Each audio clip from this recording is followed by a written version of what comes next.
বাটা গরম মশলা আর জিরে দিয়ে দিলাম, আলু আর নুন দিয়ে দিলাম, টমেটো, আদা, লঙ্কা, জিরে, হলুদ গুঁড়ো দিয়ে দিলাম, চার মগজ আর বাদাম বাটা দিয়ে দিলাম, ডুমুর আর জলটা দিয়ে দিলাম। হয়ে গেছে, নামিয়ে নেব।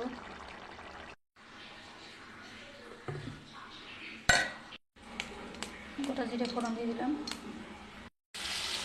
আলু আর নুন দিয়ে দিলাম,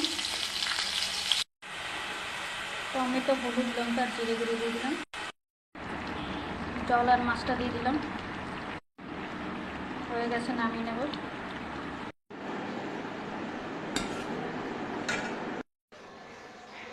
কারেন্টটা চলে গেছে।